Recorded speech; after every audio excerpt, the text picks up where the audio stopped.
Baik, berikutnya tamu kita ini pernah ketemu saya di Dieng. Karena waktu itu saya diajak oleh Bank Indonesia untuk melihat program 1.000.000 tanaman kopi untuk petani-petani di Dieng. Dan di sana saya berkenalan dengan tokoh pemuda ini.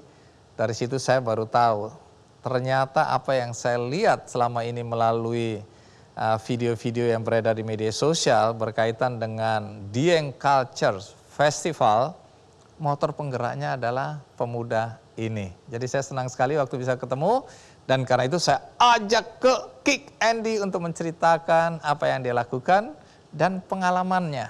Sehingga siapa tahu ini memberikan ide baru juga buat Anda, dan siapa tahu ini menjadi tujuan wisata berikutnya bagi Anda yang sudah bosan dengan situasi dan kondisi di rumah saja. Asal tentu saja dengan protokol kesehatan.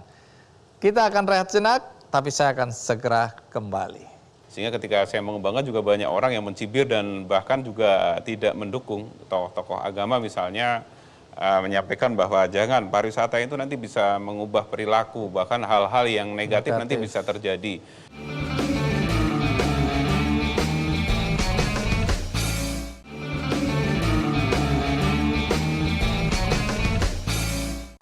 Mungkin sebagian dari Anda sudah dengarlah Dieng. Tapi apakah semua tahu apa yang terjadi di sana sekarang? Perkembangan apa yang menarik untuk disimak?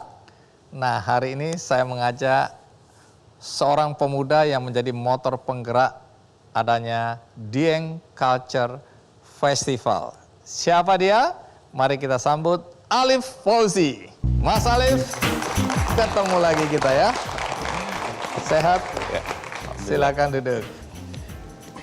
Mas Alif, Dieng Culture Festival itu apa? Ceritakan. Terima kasih. Jadi mengatakan Dieng Culture Festival ini tidak lepas daripada perjalanan sebenarnya Pak Andi. Jadi hal ini tidak lepas dari perjalanan saya yang awalnya hanya pemuda desa, tiba-tiba mendapat amanah menjadi ketua pemuda di tahun 2005. Dalam perjalanannya tentu saya ingin keluar dari zona nyaman karena pada waktu itu sebagai masyarakat Dieng semua ingin menjadi petani. Padahal puncak gunung ini kan sempit, tidak seluas yang di dataran rendah. Dan di situ ketika saya menjadi ketua pemuda banyak permasalahan terjadi di daerah saya. Apa aja masalah di sana waktu itu? Karena pemuda membantu orang tuanya dengan lahan yang sempit, kadang jam 8, 9 sudah selesai. Sehingga kadang mereka hanya di pinggir jalan, melihat kanan kiri, ganjil genap, plat mobil, lama-lama tahu sendirilah ya. Pasti ada taruhan dan akhirnya jadi banyak kendala. Dan itu tentu sebagai ketua pemuda atau orang tua kedua di desa setelah orang tuanya masing-masing, saya tidak ingin hal itu terjadi. Karena pada waktu itu kadang kami bersama pengurus juga mengurusi sampai ke kepolisian, di Polsek, di Polres. Gara-gara? Ya gara-gara kurang kegiatan. Kurang kegiatan, pikirannya jadi macam-macam ya? Iya betul. Kriminal saya dengar dulu cukup sering di sana ya? Iya betul. Jadi karena pada waktu itu juga walaupun Dieng sudah menjadi daerah pariwisata, tapi wisatawan masih sepi. Sabtu, Minggu paling 5 mobil kalau tidak salah. Jadi sore-sore kadang muda saya juga 1-2 sempat dengar ada yang mohon maaf dulu ada yang sempat meminta uang lebih tidak standar atau malak bahasa. Pemerasan ya. Rasanya. Jadi ini kan dulu Dieng kan kita udah kenal lama. Iya, betul. Tapi dulu mungkin hanya pada alamnya aja ya.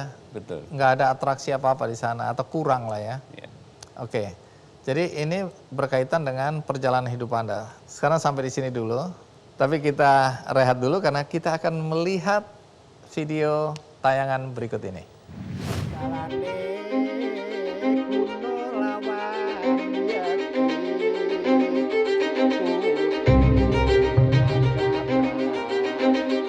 Dieng, layaknya kayangan di bumi Jawa Tengah, menyajikan pesona alam yang luar biasa.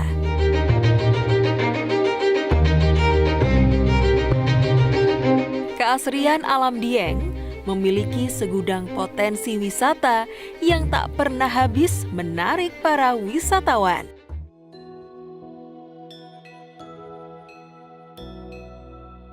Sadar akan potensi wisata, setiap tahunnya kerap diadakan Dieng Culture Festival, sebuah festival budaya yang mensinergikan antara alam dan budaya masyarakat lokal.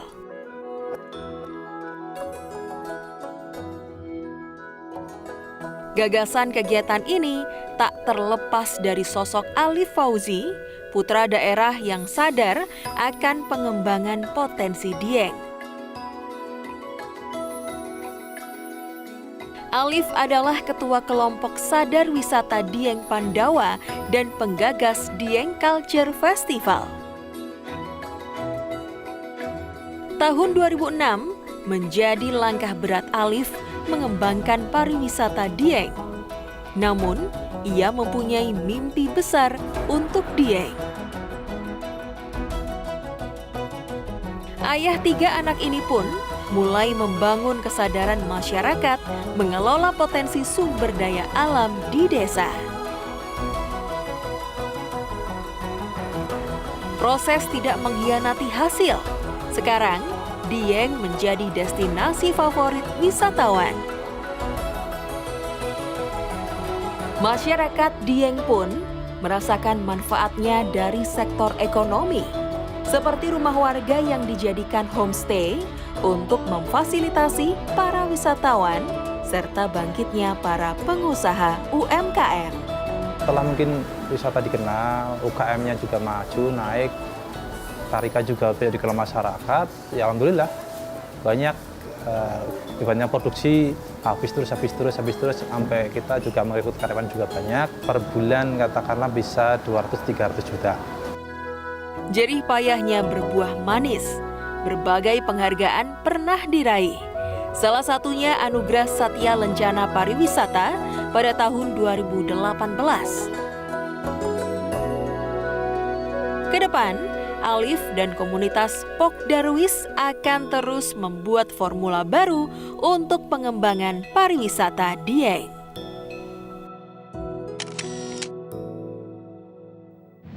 Iya, menarik sekali ya. Cuma kita belum lihat lebih jauh soal Dieng Culture Festival. Nah, ini kan perjalanan seperti itu. Ditunjuk jadi ketua pemuda umur berapa waktu itu ya? Pada waktu itu sekitar umur sebenarnya sudah 23 tahun sebetulnya. 23 tahun, ya relatif masih muda ya. Ya, Nah, awalnya. apa yang dilakukan pertama kali untuk tanda kutip ya, membenahi situasi dan kondisi yang tadi diceritakan? Ya, tentu saya harus menciptakan kegiatan baru dan alhamdulillah pada waktu itu saya mendapatkan anugerah yang luar biasa. Di depan mata saya ada peninggalan budaya, ada alam yang begitu indah. Dengan nama Dieng, kahyangannya Jawa Tengah, tentu hal ini saya harus syukuri. Dan makna syukur bagi saya tidak hanya mengatakan saja syukur, saya bersyukur. Tetapi saya harus mengaplikasi itu. Ketika saya ingin menambah nikmat daripada syukur yang saya lakukan, maka saya harus bertindak. Dan pada waktu itu saya bersilaturahmi ke beberapa lembaga dan badan yang ada di daerah, Dinas Pariwisata. Saya menyampaikan bahwa adanya pariwisata di daerah kami, apakah ada pembinaan dari pemerintah pada waktu itu? Ataukah saya harus membuat satu organisasi? Karena seingat saya ketika saya adalah petani, saya ada pendampingan kelompok pertanian atau kelompok tani. Dan alhamdulillah bahasanya, ada mas, tapi kamu harus buat kelompok sadar wisata Pok Darwis. Atau awalnya juga banyak yang melemengkan kelompok Mudariowis dan lain-lain. Tapi alhamdulillah dari situlah saya mulai aktif dan saya berkoordinasi dengan Bapeda. Saya mulai mengembangkan dengan melihat contoh-contoh daerah pariwisata yang maju. Yang paling dekat adalah Yogyakarta dan Borobudur. Di situ wisatawan ramai dan orang berdagang apapun laku. Orang jualan bakso, kerajinan, bakpia, dan satu yang saya pernah alami adalah ketika saya mengawal wisatawan. Saya belum tahu apa itu guide. Ketika saya dulu diajak wisatawan, di mana ada penginapan di Dieng, masalahnya bisa enggak ini ada wisatawan yang ingin diajak muter-muter. Saya naik mobil bagus, tiba-tiba saya dikasih tip. Oh ternyata itu kamu harus jadi guide, kamu akan dapat tip. Kalau saya melihat di Borobudur, ya banyak ya orang yang di situ sudah ngawal wisatawan dan dapat rezeki. Dan ini saya sampaikan kepada masyarakat. Hanya di masyarakat itu tentu harus ada bukti. Jangan di desa itu kita buat program itu jarkoni, bisa ngajar ora iso ngelakoni.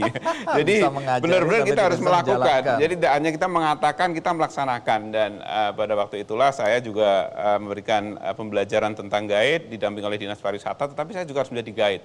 Yang lain juga pada waktu itu ada program-program lain, pengembangan ekonomi yang memang momentumnya pas sekali.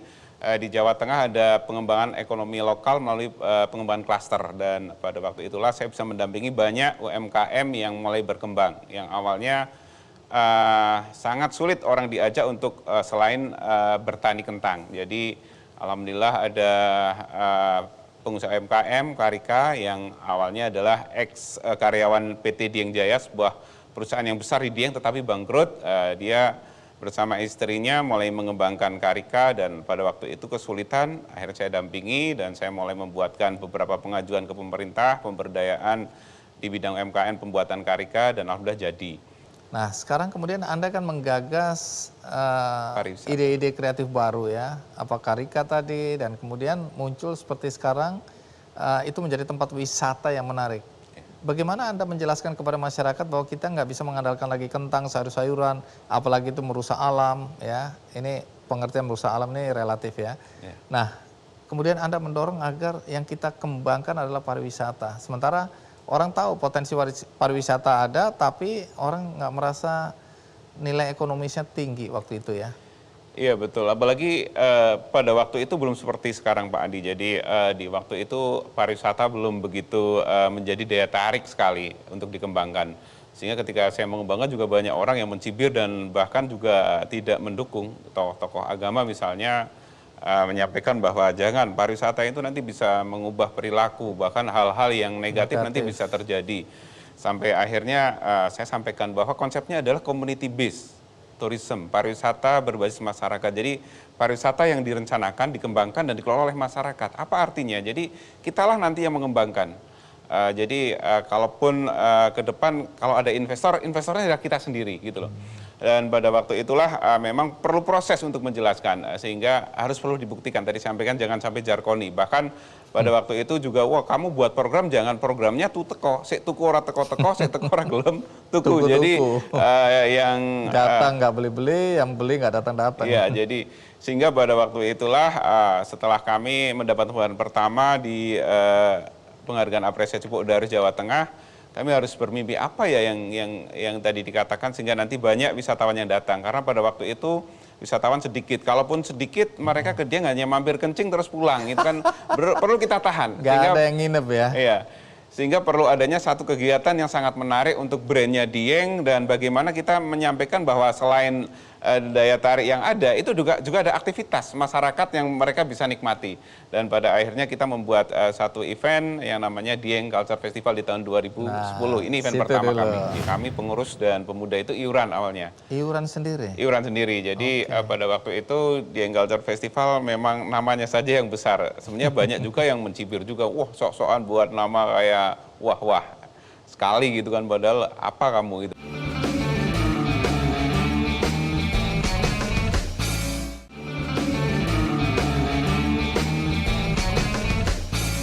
Yang saya ingin tahu bagaimana awal mula perjuangan untuk bisa membuat Dieng Culture Festival itu seperti sekarang.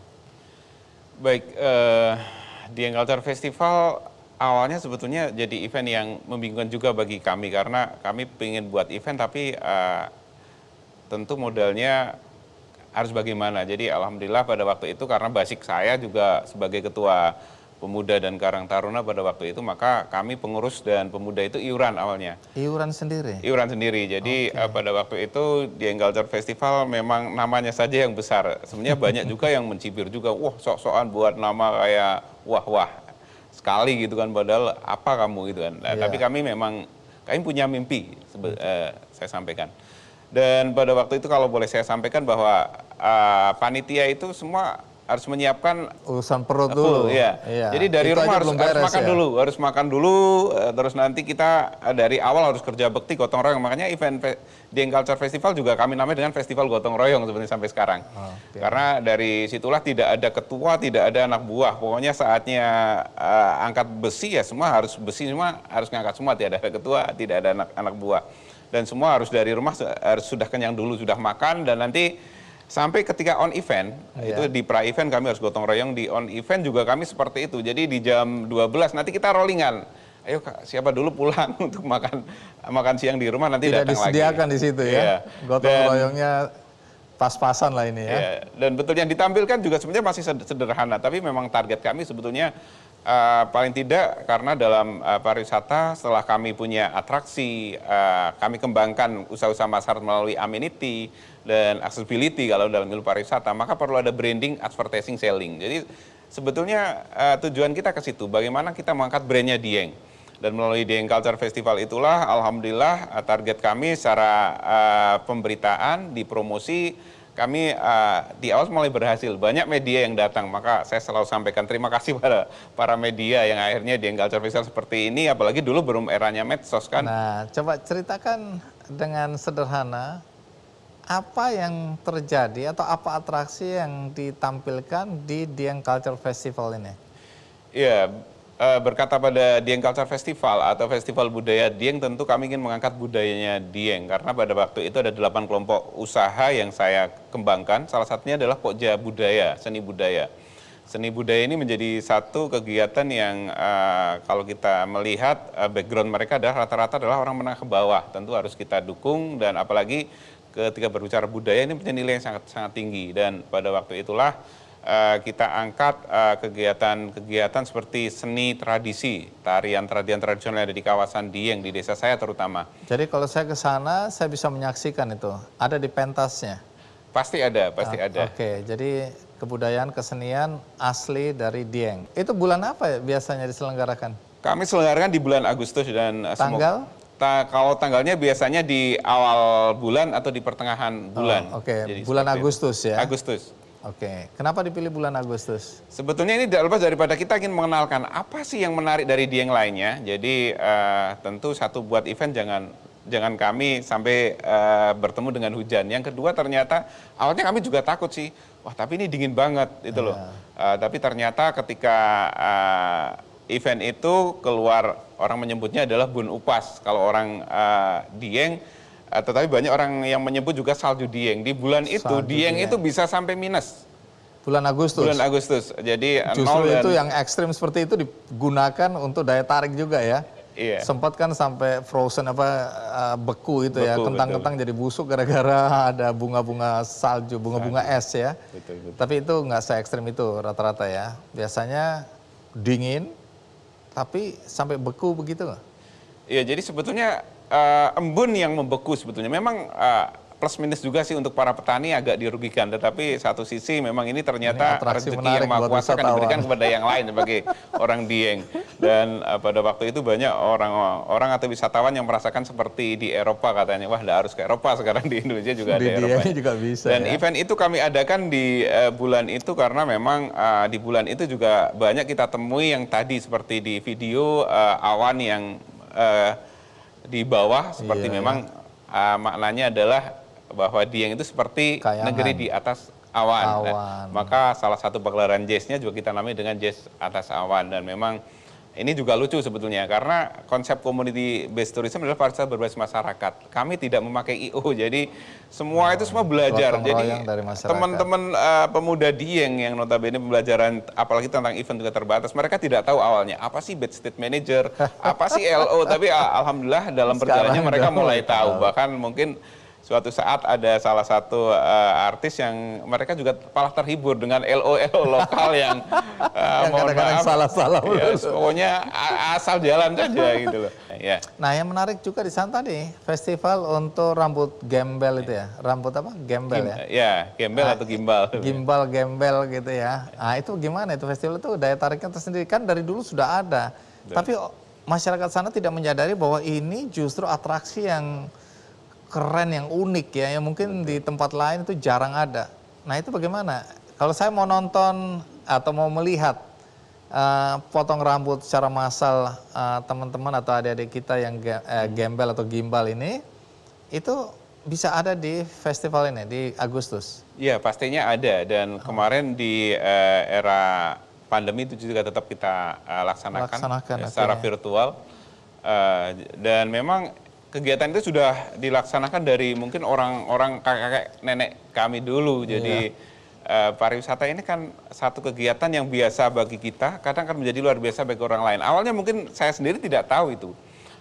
Dalam pembelajaran secara berjalan pada waktu itu kegiatan pencukuran rambut gembel sempat dilaksanakan sebetulnya di Dieng oleh Pemprov yang pada waktu itu ya ingin mengembangkan di tahun 2002-2004. Hanya setelah itu tidak berlanjut.